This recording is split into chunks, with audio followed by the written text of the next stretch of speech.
Hey, good evening, folks. How is everyone doing? I hope you are doing well. It is good to see you, and it's good to be seen by you. I am Bill Sylvie, aka the Dungeon Delver, and I hope you're having an absolutely fantastic Monday evening. Now, I know we probably got kind of a light crowd out there, right? Because it's Memorial Day. It's not National Cookout Day. It's not National, burn off half of your fireworks store for the 4th of July day. It's Memorial Day, and hopefully if you've spent some time today, you've at least reflected a little bit on what today means. If you're, if you're a citizen of the United States, at least this is when we remember those who gave their lives fighting for this country under its flag. So, consequently, I think it might be it might be a little bit quiet tonight in terms of you folks being out there in the chat, and that's fine. And that's fine. I know it's a travel day. I know some folks took some time on the extended weekend. Maybe you sandbagged that vacation day on Friday to give yourself 4 days, and you're coming home right now from spending time out with friends and loved ones. Completely understand. It's just a relaxing time. So I don't have anything particular on the agenda. We're not going to, I'll get into it. I'm going to talk about D&D, right? I'm not going to get too off the track. But before we do get too started, too deep into what we're talking about, Derek Mann says, you went to MomoCon, plenty of folks selling dice, but few people selling games. Dice is one of those things that it's like if you went to a con, I think if you went and set up a booth at a con and all you sold was bottled water and boxes of Chessex dice, you could at the very least just undercut the booths, like the actual concessions, by like 25 cents a bottle, and anybody else selling dice by like 50 cents a box. I think you could pay for your entire convention trip doing that. I mean, you'd have to like have a partner, and you'd have to swap back and forth between who was watching the booth and who was walking around having fun. But I think you could do it at any con these days, any convention, Anime Matsuri, Comic-Con, whatever. There's going. You can sell RPG dice, and people are going to buy them, because people are inveterate junkies for buying dice. Greetings, Light Main.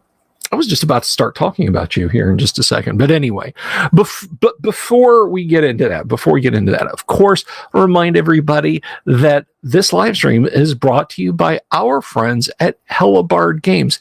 Hellebarde makes the kind of adventures that they'd like to play, whether it's for OSR, Castles and Crusades, or 5e, no matter what rules are in use, old school is in play at the table. And you can find them on DriveThruRPG or on their website, hellebardegames.com. And they are currently having a sale to clear out their 5e in print product, offering 50% off of everything that they have in print that is designed for 5th edition. That's 2 locations, 10 supporting modules, from a swamp filled with lizardmen to a caravan route filled with adventure. You can find something to suit your campaign there. Use the coupon code 5EOOP at checkout to receive 50% off. So please check out our sponsors at Hellebarde Games. GM Van, good to see you. She should sell her cookbook and give samples to get people over to the table. That is brilliant. That is brilliant. No, I was just going to mention, so one thing I did, because I got busy last week, I'll tell you guys a fun, just kind of a interesting story. If you don't know how YouTube works, I've mentioned this before. I'm not going to bitch about YouTube that much, but hear me out. But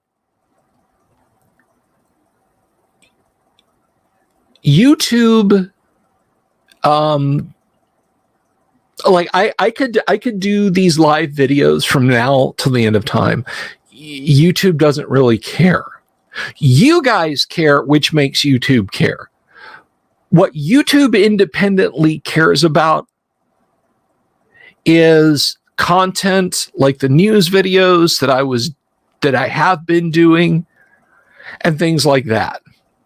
That with the right context, YouTube will churn up and it gets people looking my way. And the reason I mention it is someone told me their friend came to my YouTube channel.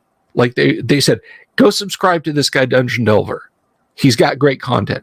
And they came and they saw the front page of my YouTube channel is just the short form content that I've done, the news videos. And the last one I did was 3 or 4 weeks ago, talking about Jeff Easley getting the shit end of the stick from Wizards of the Coast and Paramount over the removal of his name from the promo poster giveaways for Honor Among Thieves. Hello, Damien. So this person came and said, yeah, I wanted to check out his videos, but the last one he did was like 3 weeks ago. There's a row of buttons, right? And one of them is live. Well, if you think of that as like a browser tab, you have to click on that to see the constant stream of streams that I do. It's behind that.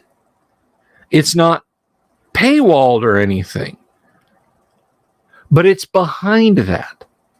So basically what I've got to do is get up off my butt and start producing content because people aren't seeing or hearing about the channel, but that you tell them. And you guys do an amazing job of it, I should point out. But to get that juicy click through, I've got to do the content. And that brings us to what I was going to mention about Lightmane. I'm bringing back content. Okay. The live streams are still coming. I'll never stop doing those. Even if I just decide, screw it, I'm going to go get a Joe job. I'm going to go push carts at the big Latina too from me. Even if I decide that's what I'm going to do, I'm still going to do the live streams. So,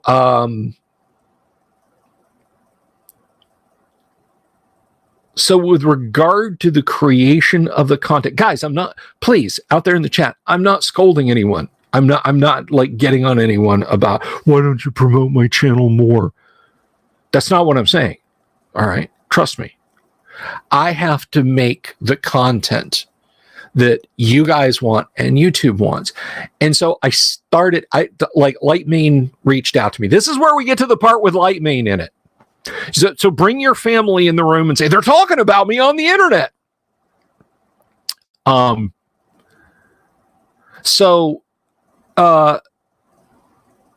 has said, he sent me his book, which you can see it's kind of hiding there.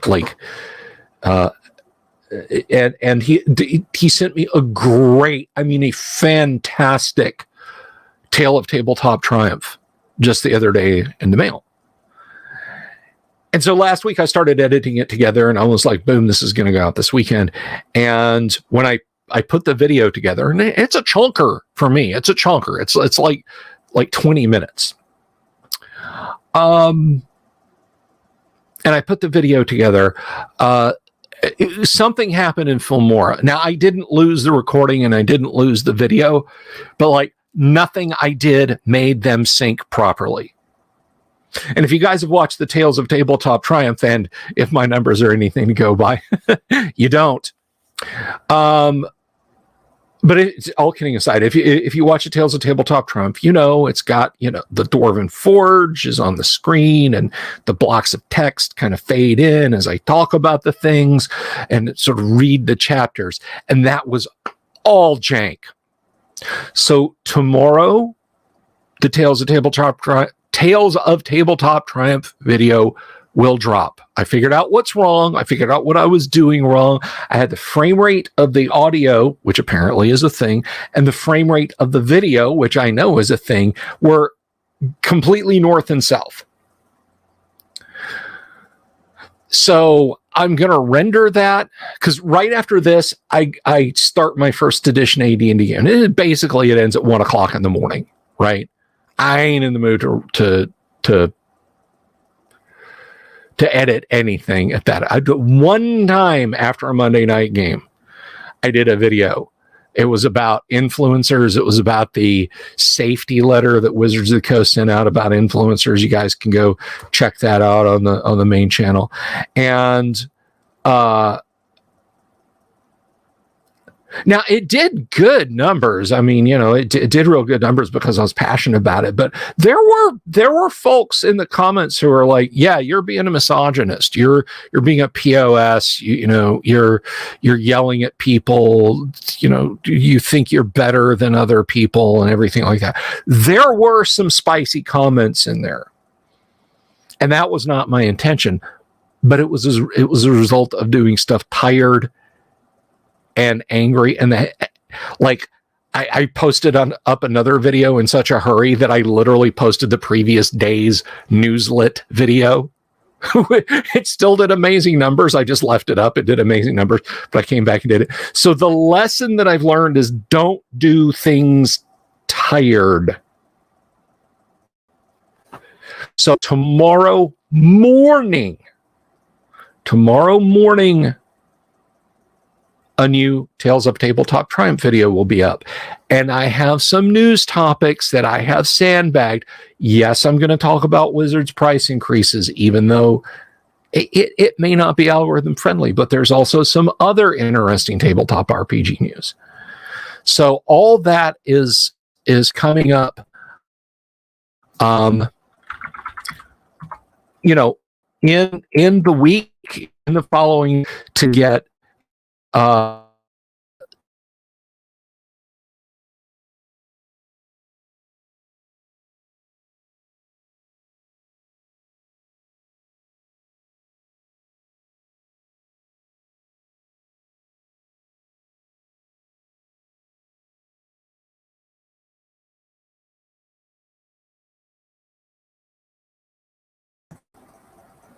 am I back?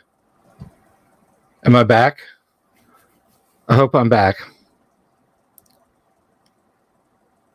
Now, watch, because things are lagging. I'm going to see you guys like, oh, he's gone. He's gone. I better type this in the chat so you guys know.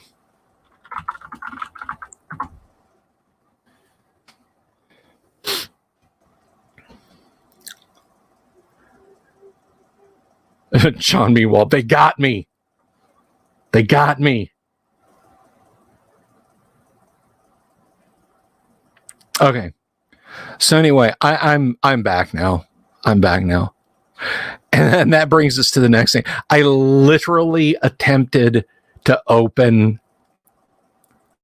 a browser tab.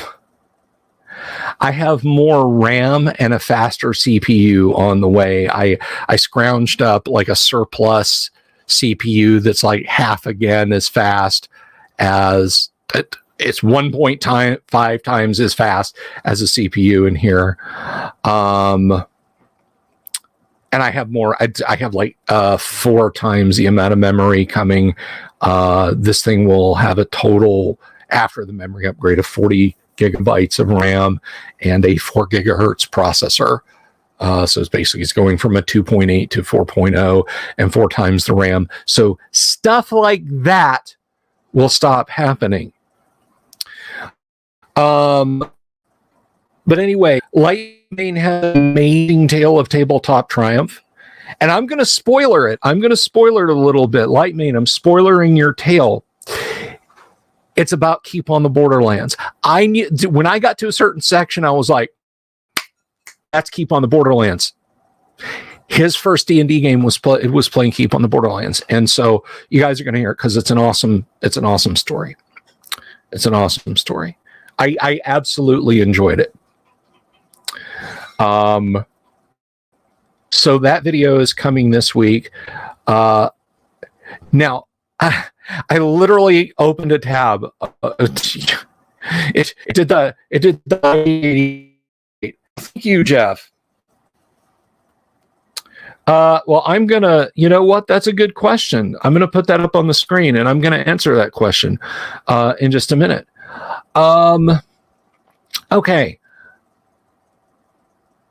So yeah, my computer went IG 88 from Mandalorian. I opened up a tab and it said, my computer said, "I will initiate self-destruct," and you guys saw the end of it. Well, Jeff, first of all, thank you very, very much for the super. It's super neat of you. Thank you. And you ask, my love of 1E is well known. It's kind of an underground thing, but yeah.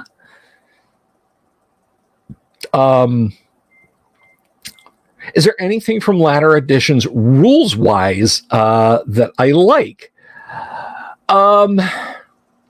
Let me be fair and let me think hard about that.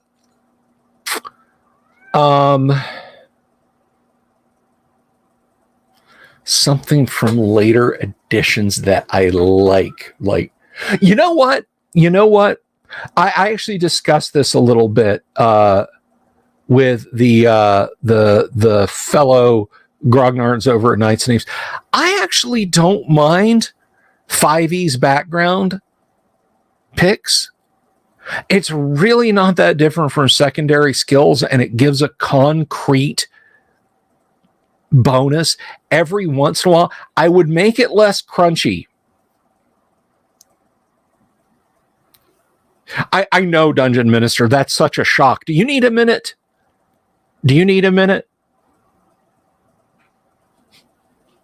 My wife's cat is...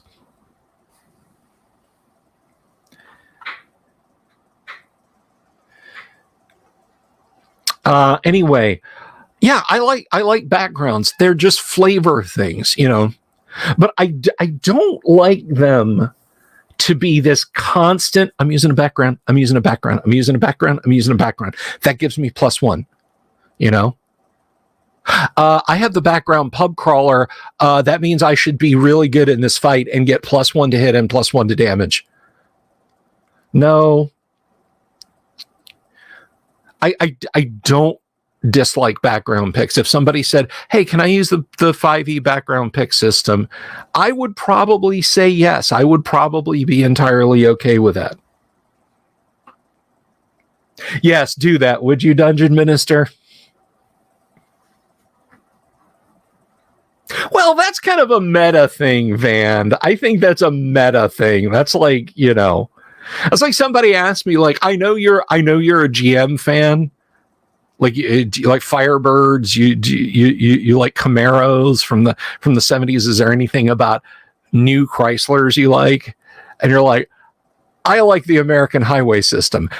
I do too. But I think if we just kind of focus down a little bit, but no, I agree with you 100%, Van. I think the open gaming license was wonderful. I think Ryan Dancy is a clown. I Jonathan, whatever his name is, I think they're all clowns. I think they're all bozos. But oh my gosh, did they ever do us a favor with the open gaming license? Jeff, I hope that answers your question, and I greatly appreciate your super. Oh, no, I didn't answer your question. What is my favorite 1E book outside of the 3 main? Gosh, that's a tough one.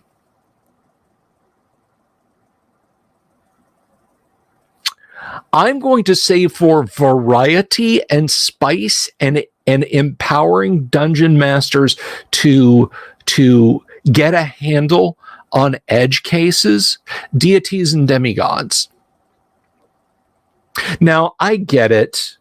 The idea of a monster manual full of slayable gods. Like, I remember when we did a deep dive, people out there, you guys, some of you guys out there were like, and I think Luther was one of them, were like, I don't think gods should be statted. I don't think there should be stats for gods. Why give stats to gods? Why make gods assailable? Gods are just that, they're gods.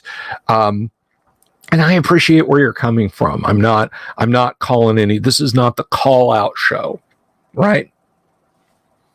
I guest on other people's shows and do call outs. I don't do call outs here. I do shout outs here and I talk about the people I like. But when I go on other people's shows, then I yell about people I don't like. But anyway, no, it's deities and demigods. Yeah, I figured you'd say that, Luther.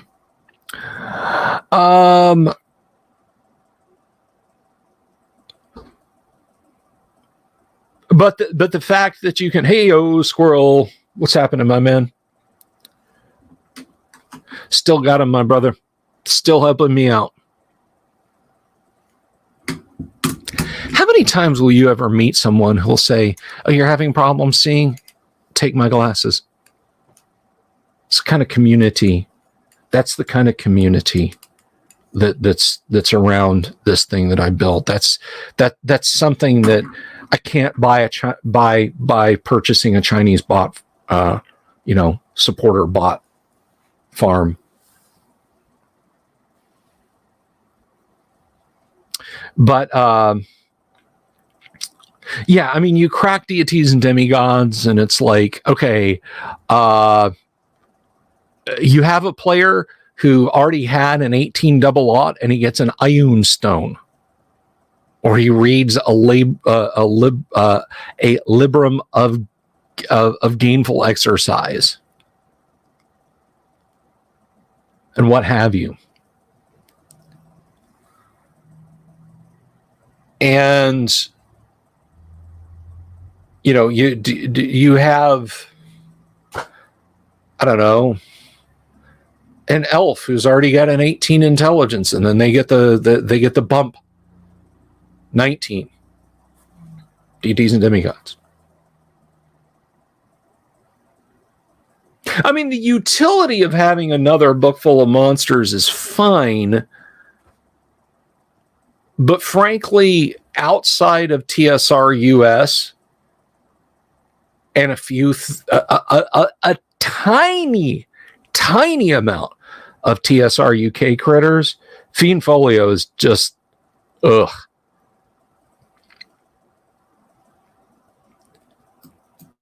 And Monster Manual 2, Gary, we didn't need more dinosaurs. We sure did not. And one thing, this drives me up the wall. I love fully statted out infernal beings.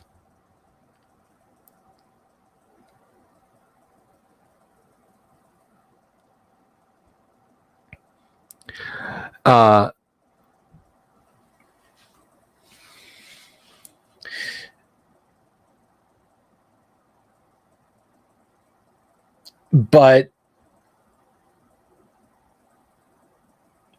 Gary gives us all these lists of demon princes and lords and ladies and devil, greater and lesser devils and stuff, and we get like 5 or 6 of them statted in each.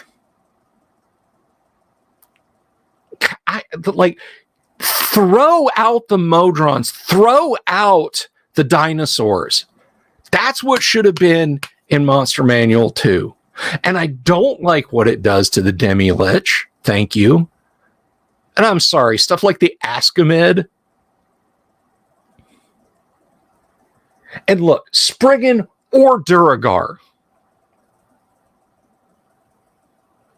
Pick one. Spriggan, Duragar, and Darrow. Just pick one of the 3 and drop the other 2, okay? We get it. Evil dwarves.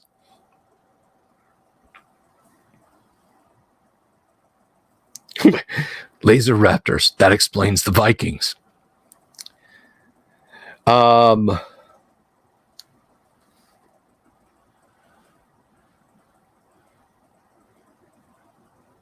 Well, the thing, and you got to remember this. Squirrel, if you don't, I hopefully it doesn't sound like I'm preaching down at you because you probably remember this. But the thing with stats for gods is, there's a nota bene in the beginning of deities and demigods. If you're using these stats for characters who wind up with a strength of 18, or rather 19 or 20, or a charisma of 19, or an intelligence of 20, or a wisdom of 21, which has actually happened in a game of mine. They're not that, like, the stuff that it stacks under them for gods does not apply. Just the chart, just the table that shows, if they have a wisdom of 19, they're immune to first level illusion. That's the stuff they get. They don't get like charisma is a perfect example. Charisma over 18 does not, for a mortal, ever instill awe power. They don't get to just wave their hand. Well, not even do anything. Just, a mortal sees them and they're like, oh, and don't do anything for a round or a segment or whatever. They get the raw number bonuses, and that is worth its weight in gold to me. So I firmly put, hey, Kevin Lamb, thank you. Saying Darrow's for the win. So that's where I stand on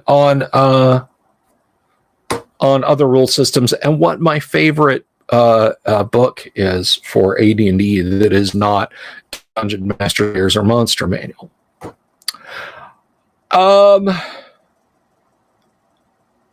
My connection's getting hinky again. If I disappear, I apologize. If I don't make it back, I love you all. Let's talk for a hot minute, because this actually came up today when I was waiting for the video to not render properly. I was looking at Twitter, and I've said before, RPG Twitter equals a good thing. We've dug out our own little corner, all right? Like we're squatting. But it's like a thriving village. We have our own power. We've tapped off the grid. We have fresh water being pumped up from deep in the earth. We have vibrant trading establishments and dining locations. All right. So when I say I was on Twitter, I wasn't screeching at someone about their politics, and they weren't screeching back at me. But I saw this thing. The Darrow tunneled up under my seat and pulled me down, Luther. I saw this discussion where somebody was reading something about a railroad encounter in some 5e thing, which we don't care about around here. Hey, scroll, you too, man. You too. Absolutely. That is some quality super right there. Thank you. But anyway, it's this railroady thing from a 5e thing that basically the party encounters a young boy and he leads them into a bandit ambush. Like it just happens. Like they'll encounter him, they'll believe him, they'll follow him. This bandit encounter will happen. And I kind of made I took one of my favorite memes. It's like a wallpaper that GW put out for your computer, and it's now I'm a dude. I hate Games Workshop, right? As a company, I don't like them. I despise them. I think they're a net negative. Don't bring me that stuff about. But more people have come to the no, just don't.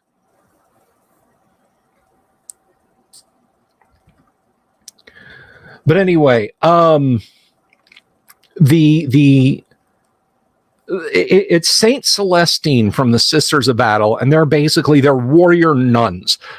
Space Marines are warrior monks. The Sisters of Battle are warrior nuns. Why the Sisters of Battle aren't like fully embraced by the 40K community is a demonetizable topic of discussion around here.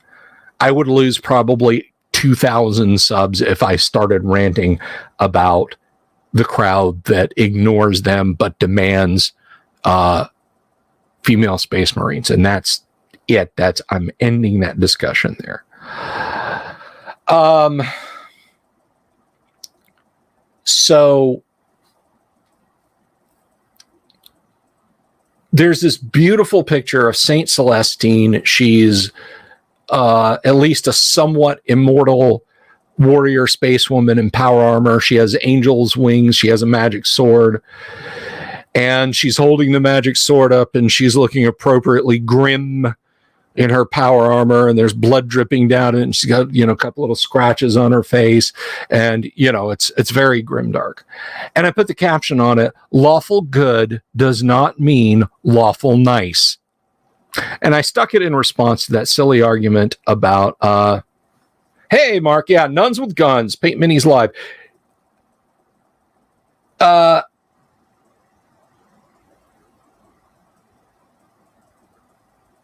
I'll come back to you on that Paint Minis Live. I will come back to you on hold that thought, because I hold that thought. Anyway, so right. And I posted it up there, and I got to talking to somebody about paladins. It doesn't really. It completely kind of went off the rails of, let's talk about this railroady situation that other people were interested in arguing about. I don't care, because I don't give a are we past? Yeah, we're past 30 minutes. I don't give a fuck about some railroady shit that is in a 30 book, a 5e book rather. And no, it's not lawful stupid, but here is the crux of what I wanted to talk about. And I'm just going to say this, and that's like, if I see like 10 of you guys drop off, 15 of you guys drop off, what can I tell you? If I lose subs here, I'm kind of watching it. I probably shouldn't have more browser tabs open, or else my computer will fall over and flames will shoot out of it. But I'm going to say this. I'm just going to state this, because we talk about first edition Advanced Dungeons and Dragons on the show. It's what we do. But let me just make this 100% clear. And I say this as a perma DM. I say this as a forever DM. I'm not some jilted player who got rogered by a DM who had a really clever dungeon.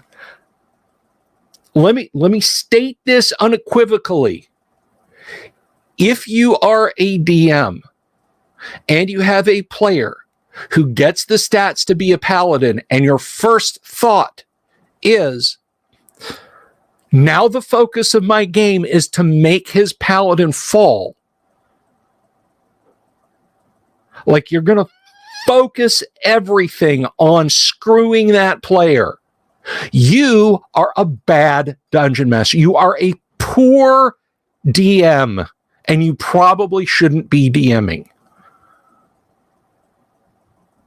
If you are so afraid of having paladins in your game, then just don't permit them. I don't like assassins in my game. I ask people to not play them.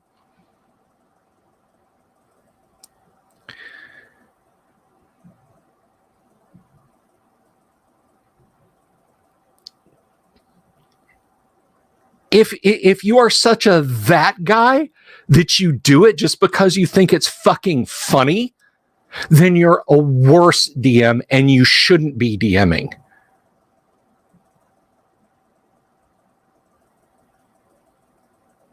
I'll teach him. This is going to be hilarious. Get out. Go run Paranoia for your fellow That Guy gamers.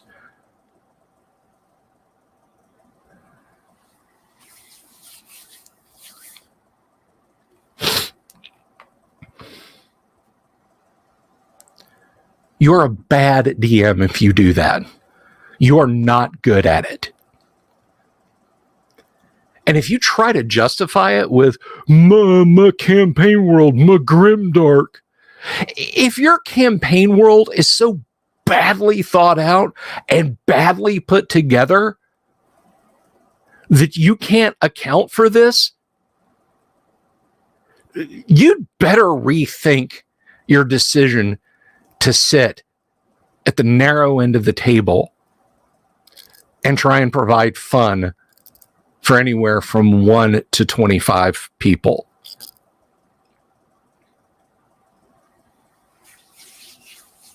Vile Necromancer in the house. Rare and wonderful, huh? Good to see you, Vile.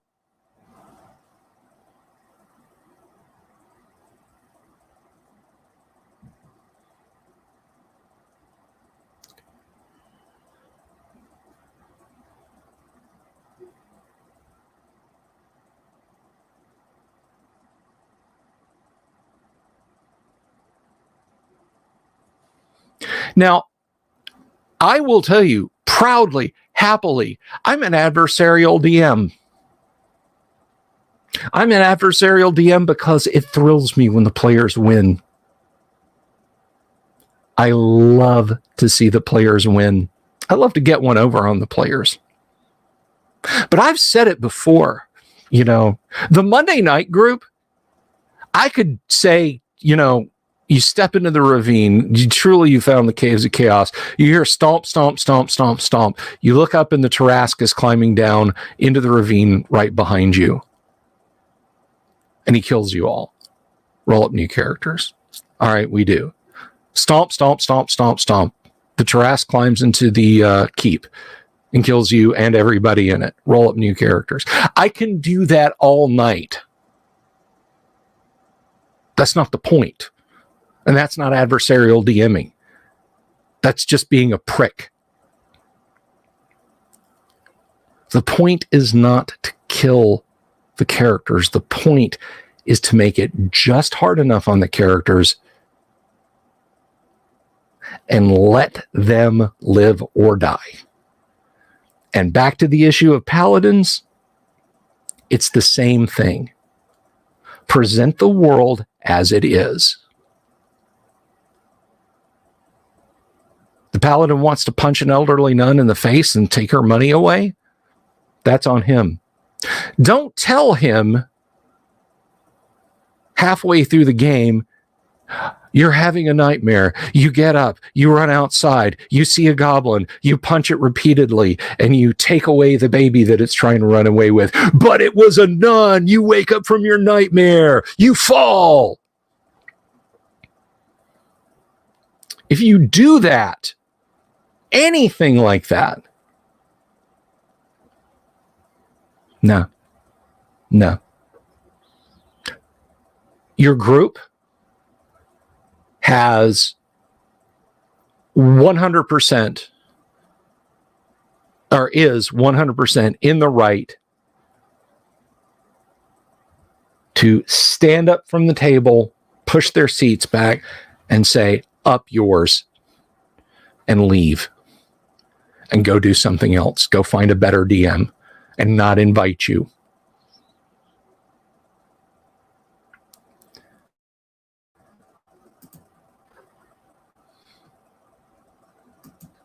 And the same goes for players, by the way. Bob rolled a paladin. Let's get him.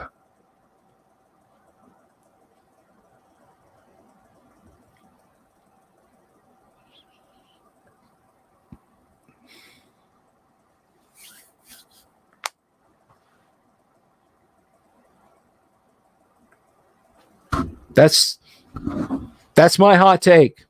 You might disagree with it. You might disagree with it. You might be sitting over there going, it's the first duty of the DM to wreck the players and make sure that they suffer every time they take a step in and they dare to approach my dungeon. I would say to people who have that mindset, you're the reason why we got stuck with 3rd edition and 4th edition and 5th edition. You don't like those editions? Guess what? You caused them to happen. Because everybody's got a story about the cat piss man DM from the 90s or from the 80s in the Gorguts or Cannibal Corpse or Iron Maiden t-shirt. You know who I'm talking about. 300 pounds, greasy, unwashed hair. Smells like he slept in a car trunk for 3 days.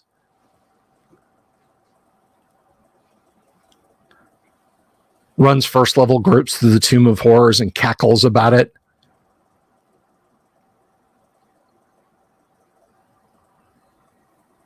If he has showered, it smells like it was in Funyuns.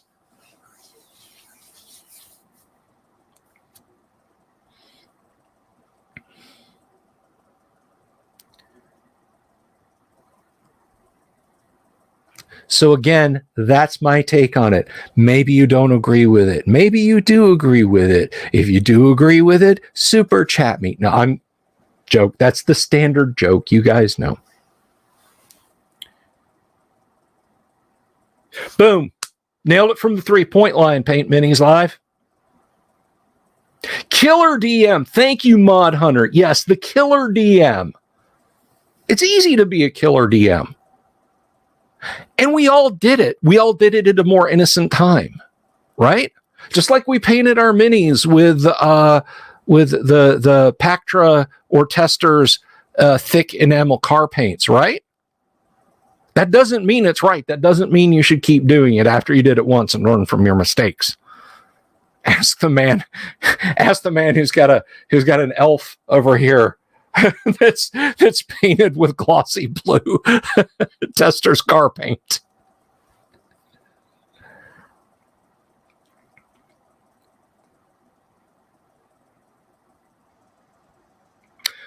Vile is correct. Vile gets a gold star. Mod Hunter gets a gold star. Everyone who agrees with me gets a gold star.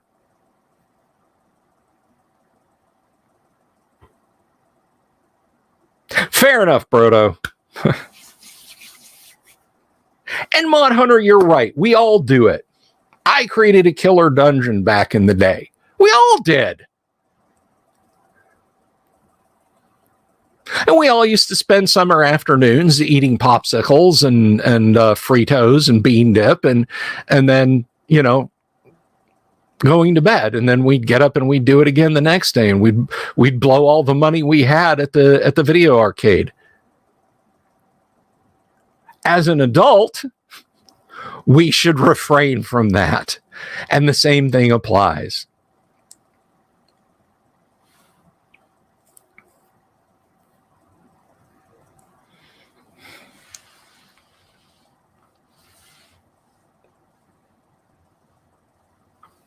Killer DMs from outer space. They're clowns. So it's appropriate, Luther. Double gold star for Luther. I just wanted to get that off my chest because it was an interesting discussion, and I made the comment in the 255 characters that you're allowed on YouTube about, you know, I think you're a bad DM if you do this. And I still, but you guys, I can bounce ideas and stuff off of, and I can really, really tear into you and rant about, not tear into you, but you know, I can rant about.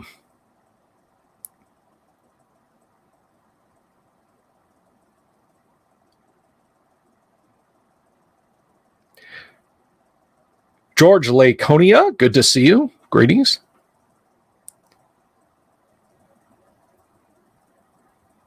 I mean, Killer Dungeon is relative. B2 is Killer Dungeon to the unprepared. Am I right? You know? Ryan Hellfinger. Did I get that right, Ryan? Did I get that right? Hellfinger. Hello. Dungeons that are designed specifically to be unfair, there's a big asterisk there, because what, like, you might think, yeah, like Tomb of Horrors is not designed to be unfair. Tomb of Horrors is unfair for a group that's never played D&D before, has no idea what they're doing, and are handed characters that they don't understand, even if they're of the appropriate level. Or taking even an experienced group of first level characters and saying, you're in a swamp in the Immediate jungle. You come across a flat topped hill, you know, and then you run the players. Heffelfinger.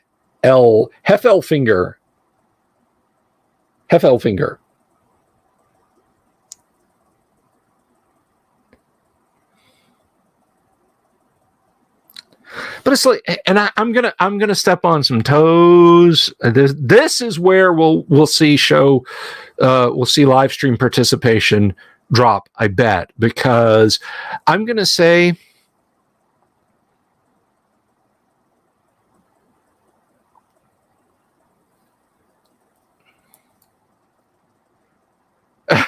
no, Jack, no. No, send an errata sheet out. No, you don't get to do that. But oh,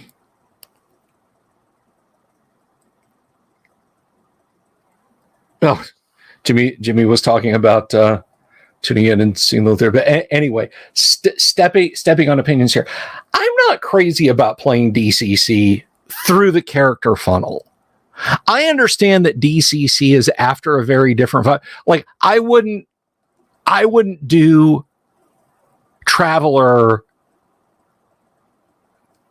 Like I wouldn't make the roll up your character and maybe your character dies during character creation portion of Traveler for AD&D. And maybe like when I played DCC at GaryCon, I sat down with a really decent dude at GaryCon, and he ran us through a DCC game, and it wasn't the character funnel, at least not as far as I could tell. My character died to a zombie wielding a flamethrower, which just made me just grin, like I couldn't stop smiling about it. Brock the Fighter. Intelligence 4 Brock the Fighter. Offend someone.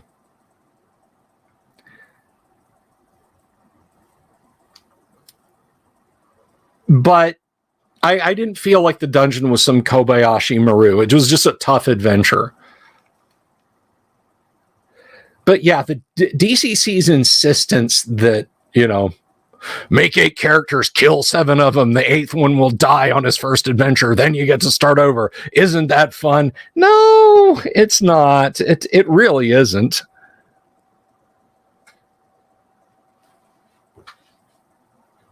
I didn't know there was a Shadow Dark funnel, Ryan. I didn't. Everybody has been telling me to check out Shadow Dark, and I haven't yet. If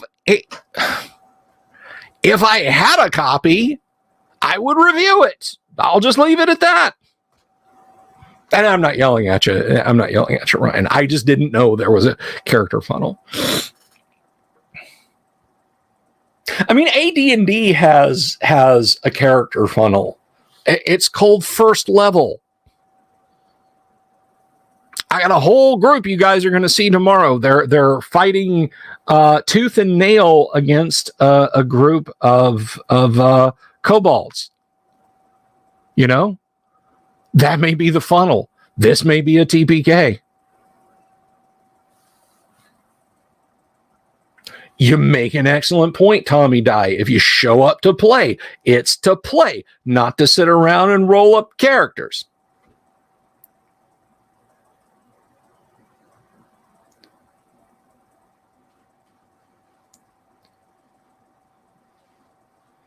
Yeah, the cube is freaking depressing. Oh my God. It's supposed to be scary and suspenseful, but Oh boy, is that a depressing movie. And Cube 2 and Cube 3 Hypercube, like they just get successively more depressing. I'm not saying they're bad or that you shouldn't watch them at least once, but just understand going in, these are not happy movies. Good things do not happen.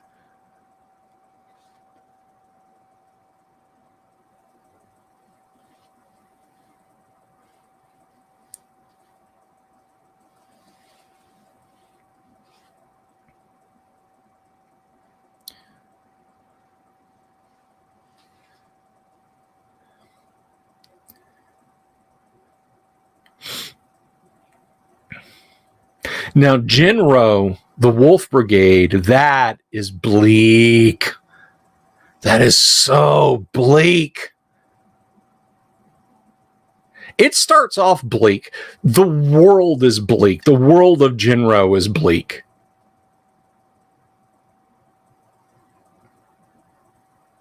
And then the political situation is bleak.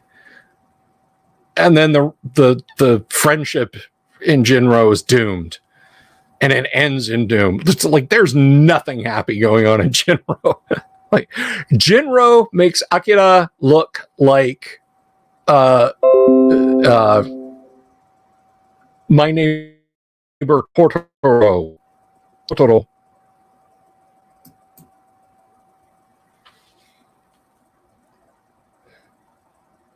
Hey, I like that, Luther. Dallas Cowboys cheerleaders RPG. I swear that's probably something that Lorraine Williams tried to get him to make.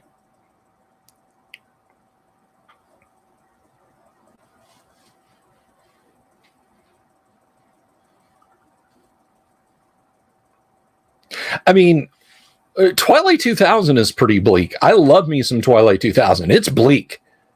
Because here's if you guys don't know, and I'll probably go on for another 30 minutes, but my Twilight 2000 breaker has been tripped. So you guys who don't know Twilight 2000, I'm gonna tell you the premise of Twilight 2000.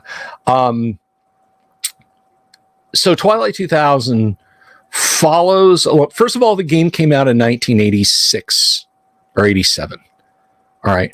To this point, there's no end in sight to the Cold War. So the guys at GDW that designed it said, okay, here's what happens. Mid 1990s, lots of tensions between Russia and China. China wants more resources because the West is starting to invest heavily in China, which means China is growing. Little border disputes over, hey, that's our mine, and oh, that's our oil well, and that sort of thing start to escalate. And eventually it becomes an all-out shooting war. And the West just kind of sits back and says, that's cool. The two greatest totalitarian communist superpowers in the world want to beat everybody, want to beat each other to death. That's just awesome. However, America, seeing favored nation trading status of China as more important, starts feeding weapon systems into China. And that's good for business back home. The Soviets are losing divisions a day on the Eastern Front. Whole army groups in the space of a few months. And this grinds on from 95 to 96. So what do? They start stripping divisions out of Europe and sending them east. Issuing call-ups. More and more start to die. The East Germans see this going on and they're like, baby, twice in 1 century is enough for us. They secretly meet with the West German government and say, look, when the call-up order is issued, we're going to step back. You guys roll in and invade us. We'll keep the Soviets on lockdown. You guys move in and invade us. And that's it. So that happens. But NATO is split. Italy, France, I think Turkey,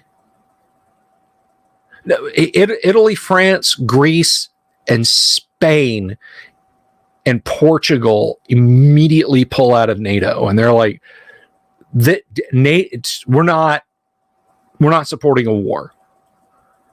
Well, the U.S., Great Britain, the UK, Canada, Belgium, the Netherlands, they're all like, yeah, let's do it. And the Soviets just rolled back. They're getting their asses kicked. Curiously, in the Eastern Front,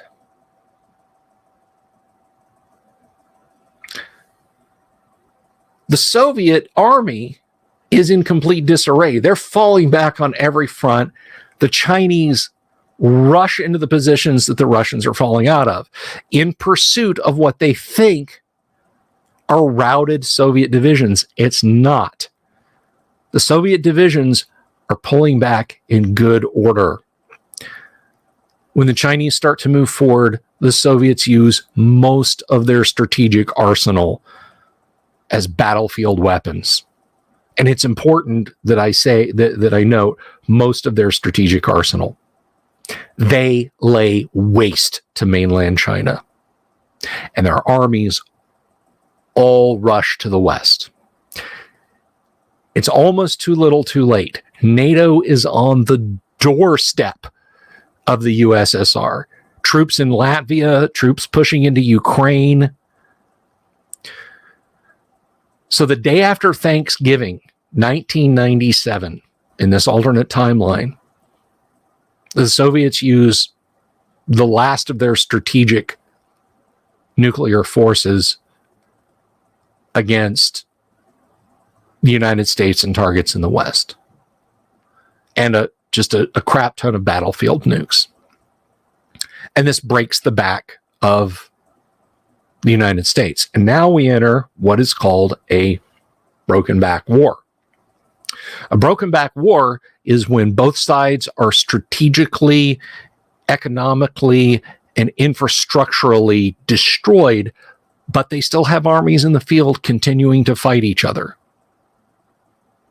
It's only ever happened a few times in history. But because the U.S. has been devastated by nuclear strikes, Europe has been devastated by nuclear strikes. That is, the nations that stayed in, although the Russians still drop a few nukes here and there just to remind France to keep their heads down and their hands off things. All those lovely precision munitions, spare parts for aircraft, fuel production, all that is gone. And most of the ability to move troops, although without getting too deep inside baseball, there's still a few reinforcements that trickle over from 97 to the summer of 2000. But for both the Warsaw Pact and NATO forces, like a division is, I think, a NATO division was 10 to 12,000 soldiers. A division might be 300 to 500, or rather 300 to 1,000 or 1,500. A tank company might be an M60A3 and a couple of M113s. Artillery prime movers, that could be a truck you stole from a Polish farmer, or it could just be you guys literally pulling the cash in behind you on what's left of the roads. So in the summer of 2000, the U.S. at least tells what's left of their NATO allies, look, we're going to assemble one last army for one last push. We're going to drive into central Poland.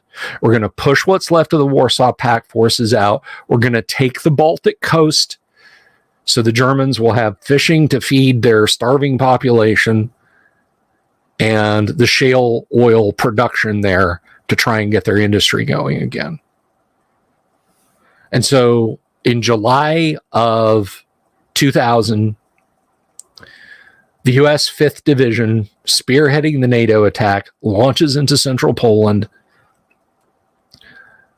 They have great successes for a couple of days, and then the Soviets use the last Warsaw Pact strategic reserves, tanks, like brand new tanks, full of fuel, because they've still got somewhat functional refineries in Ploeste, and destroy the U.S. 5th Division. They cut it to pieces, but in turn themselves are destroyed.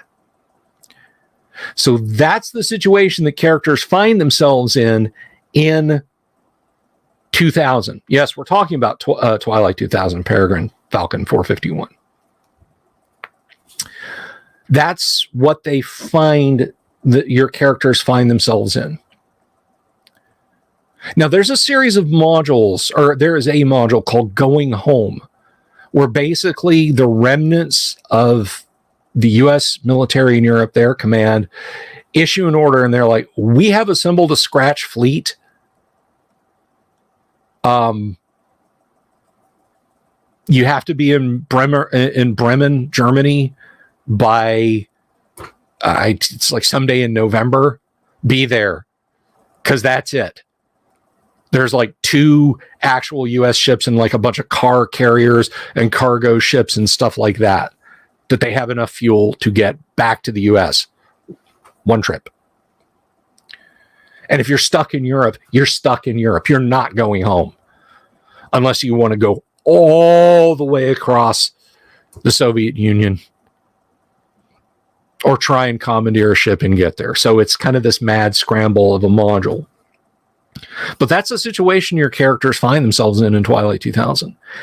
Everything around them has been in some way damaged by the war. And even when you get back to the U.S., what are you going home to? You know? Oh, you're from Tampa, Florida? Guess what? CENTCOM, big target. SS-20, 1.5 megaton airburst. Tampa's gone. Cape Kennedy, you're from somewhere along Florida's East Coast. Yeah, that got nuked. Basically, if it's a major city in the U.S., it got hit.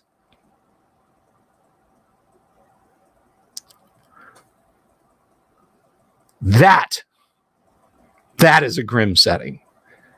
That is a grim setting, and it is absolutely worth playing. It is absolutely worth your time.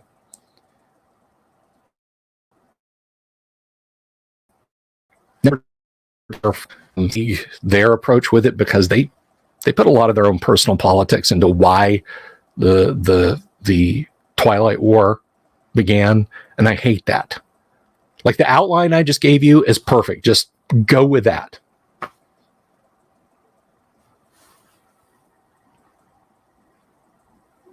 Warhammer 40K just joined the chat. Yeah.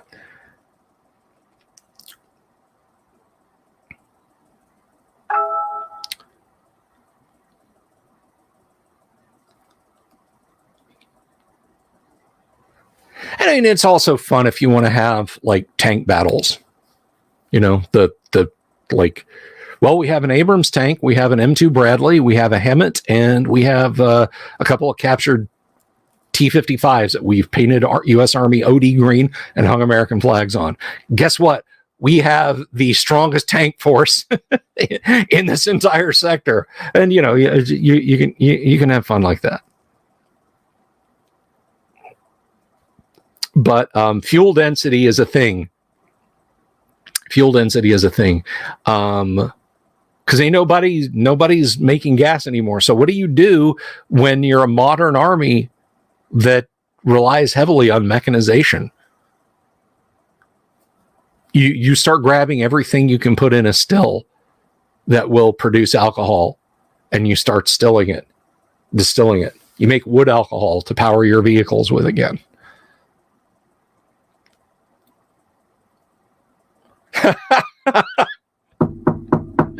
Jack Photon's got the right of it. But anyway, Yeah, I mean, maybe I'll do a Let's Play Twilight 2000. Maybe we'll do a deep dive into Twilight 2000 one day. How about them Terminators? If you mean Space Marine Terminators, we'll talk. We'll talk. And I painted some up myself. I painted the Blood Angels that come with the 2E set. I painted them as Deathwing. The 4E set doesn't really let you just kind of pick and choose, because like the Blood Angels livery is hard sculpted onto the plastic.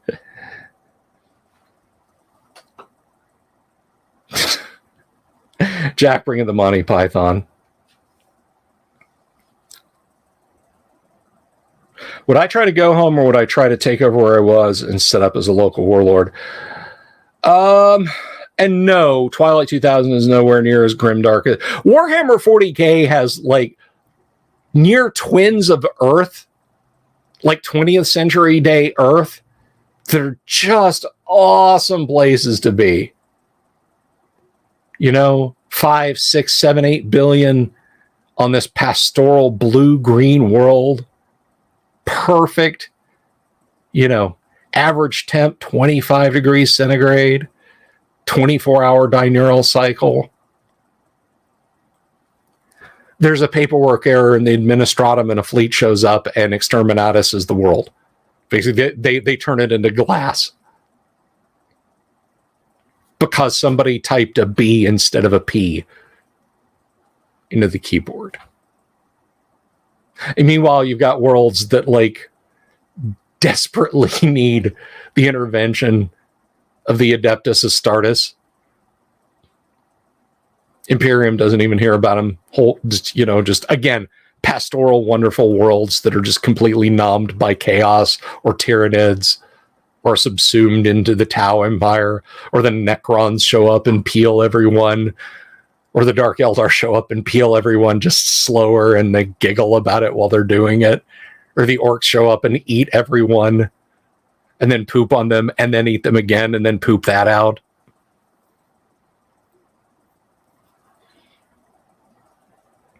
Oh, yeah. 40K. You take Brazil's government and put that in control of septillions of human beings, and then ratchet up the paranoia 1984 and Brazilness of it by a factor of about 1,000. People come at me and they're like, "No, God damn it, the Imperium of Man is good. I mean, they're objectively good. They're not bad. You're just misreading the lore." No, they're not. Everybody, every faction in Warhammer 40K is bad. All of them are.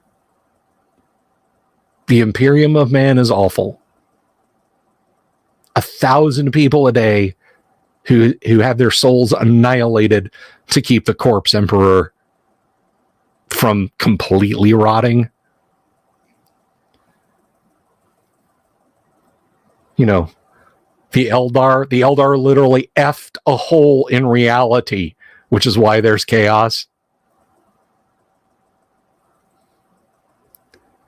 The Tau, as cool looking as they are and as nice as they are in all their advertisements, are essentially the space Khmer Rouge.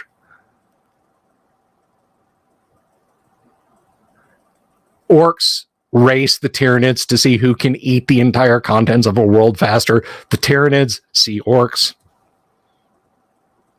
The Necrons, Egyptian Terminators. The Dark Eldar are the Eldar, but so much. The Dark Eldar are the Eldar, but with way more S&M.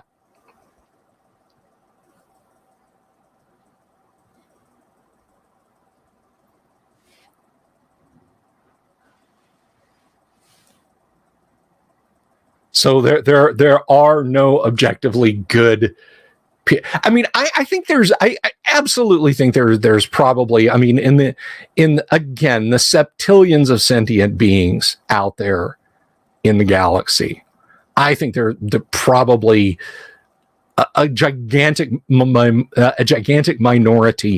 of them are probably good and just like want to be free, and like, you know, your cheek to jowl with some Xenos, but they're nice to you and you're nice to them. That's fine. Until, you know, the Imperium shows up and puts everybody on the planet in a concentration camp for collaborating with Xenos. And vice versa. The Xenos show up, you know, and it's just, the whole thing is a screw job. There is no, like, GW is never going to really, I mean, it took almost 40 years for them to drag the clock forward 1 year and make it the 41st millennium. There's never going to be some bright, like, noble end to it all, where the Emperor comes back, cleanses the galaxy, ends the warp and creates the webway, reconciles with the Eldar, gives the Tau their own galaxy, sends the Tyranids packing, quiesces the Orcs, vanquishes Satan, watches chaos wither and crumble to dust. Nope. Save it for your own, Bruce, because that's never going to happen per canon.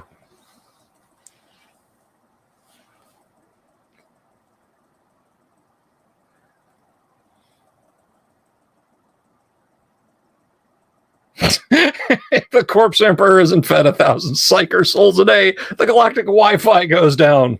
You just see some member of the Administratum running around with his iPad. Help! The Wi-Fi's down.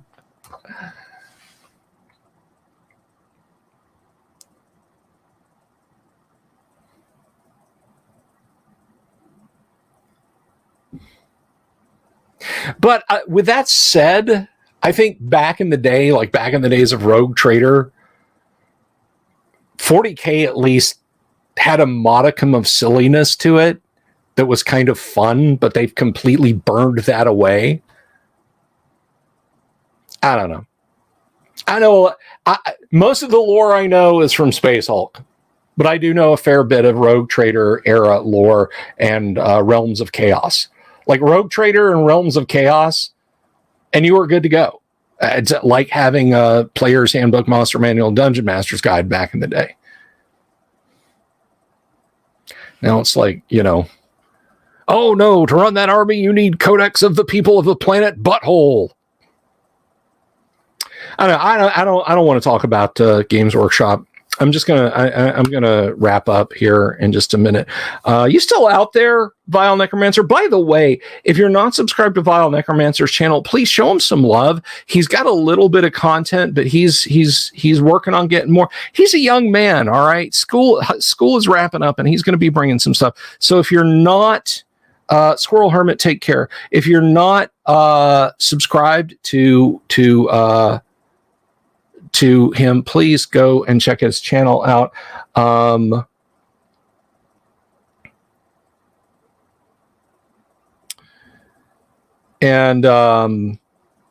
You know, just support a small creator. That's all I ask. Support a small creator. Because once upon a time, I had 100-some subscriptions too. If everybody in the chat right now who is not already subscribed, how cool would that be if he looked over and saw that he had jumped by 20 subs? I mean, that would be a 20% increase. If I had a 20% increase in subscribers, that would we would be at over 5,000 subs before the great Underground Online Gaming Convention. Do you guys want to hear about the Great Underground Online Gaming Convention, or should we just wrap up and call it an evening? Should we just call it an evening? I'll leave it up to you guys. I'll talk about guac. I'll wrap up. I'll roll a die if you want me to.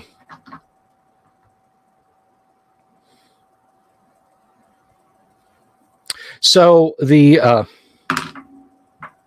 rolled a 1. I'm going to talk about it. Wait for my connection to stabilize. So, the Great Underground Online Gaming Convention, gentlemen and ladies, is almost upon us. It is June 21st to June 25th, June 22nd to June 25th, Thursday, Friday, Saturday, Sunday. It is a convention. You can sign up for it on warhorn.net. Look for Great Underground Online Gaming Convention. Ladies and gentlemen, if you are worried about, oh my gosh, that's only a month away, I don't have time to make plans, how can I afford this? Guys, it costs $0. $0. You're like, fine, but what about the travel costs? What about a hotel? What about blah, blah, blah, blah, blah. No. It is a free online con hosted by yours truly. You play the games on Discord, and you might say, well, what's the fun in that? Well, guess what?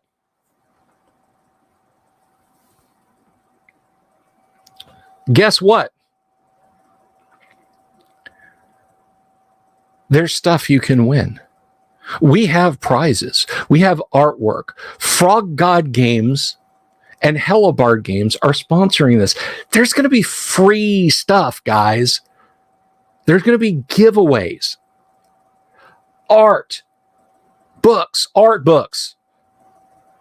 RPG materials, stuff from Frog God, stuff from Hellabard. There's an AD&D tournament. I don't know if there's any slots in it yet. Doomsword Deathmaster is running an AD&D tournament with cash prizes. Money. How many cons have you ever gone to where you had a chance to actually leave the con with money? Like more money than you had when you got there, and it wasn't in Las Vegas. Great Underground Online Gaming Convention. Sign up for it. Join us on the Discord. That is where the games will be. That is where the games will be. Left Hand of Darkness, you're absolutely right. Vile is awesome, and you should like his channel. So what I want you guys to do, if you're interested in doing this, and it's 5 days, all right? We have game masters. Sign up to play a game. I'm going to be putting my own games in. I've been a lazy ass and I haven't gone and set up to run games at my own convention, but I need to do that. Oh, I almost forgot. Guess what? TSR legend, Tracy Lesh. Tracy, I created the Mind Flayer Lesh. Tracy, I did all the illustrations for Boot Hill Lesh. Tracy, I did a huge swathe of art in the early Dragon magazines Lesh. Tracy, I did the art for It Came from the Late Late Show Lesh. We're doing an artist alley with him on Saturday of the con, Saturday afternoon/evening. Tracy is going to be selling merch, cool stuff like this.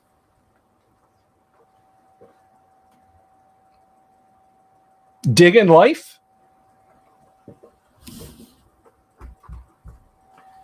He'll be selling signed art prints and merch. You don't want to miss that. Oh, you need me to... Oh my gosh, I don't believe that. You need to give you... All right. Hang on.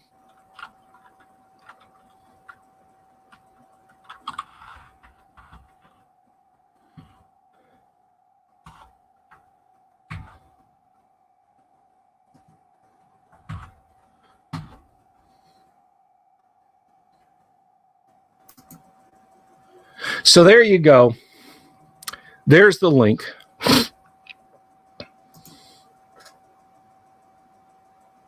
Sign up. If your friends say, oh, what are you doing this weekend? I'm going to a gaming convention. But we saw you around the house as to what. Oh, and did I mention we have merch? Dungeon Minister has designed, once again, amazing merch. Get a t-shirt, get a hat, get a glass, get a coffee mug. Get a dice bag. Get a tote bag. Get a sports bra. Yes, I'm not making that last one up. But whatever you do, and however you do it, do join us, won't you? Do join us. All right. Now, I am going to slide on out of here. And I want you guys to have an absolutely wonderful evening. And I want you to remember something. I love you all, and I do this for you guys. I do this for you guys because I care about you, and I mean that. This is a lot of fun. You guys helped this happen. You're a part of this. You're a part of this, and I have an absolutely fantastic fan base. So I'm gonna scoot on and leave you with that thought. So get that URL. You can back up and check it out later. And we're going to be back tomorrow night. I almost forgot to tell you. I started this with, here's what we're going to do during the week. Tomorrow night, first edition AD&D, and a little bit of preamble ramble. Wednesday night, I don't know if Kyle's going to be joining us Wednesday night. I'll inform you guys tomorrow when I know. Thursday night, Heidi Gygax and her husband, Eric Garland, are going to be here, and we're going to talk about their Kickstarter that has fully funded. It is fully funded. Yours truly will be writing the first edition AD&D conversion for it, and we're going to talk about that when they're here on Thursday. Friday, we will be back, of course, with some classic Gamma World and a little bit of preamble ramble. So that's all very exciting stuff. We'll talk about it a little bit more tomorrow night. You guys have an absolutely wonderful evening. I love you all. Take care. And I ask you in parting, have you seen my owl bear? Have you seen my owl bear?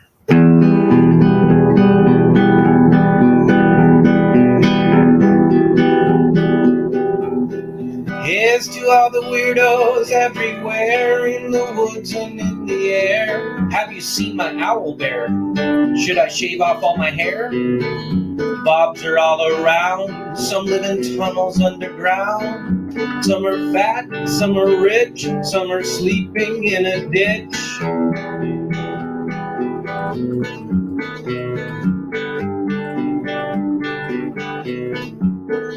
Can you ride a crooked horse without a saddle way off course? Make it as a toad all the way to Smoky Joe's. Have you seen the little creep driving fast in his little green Jeep? He smells like fish and brandy, but his rotten teeth look dandy. Take me to the show, I don't care if fast or slow. From action flicks to dancing dicks, just take me to the show.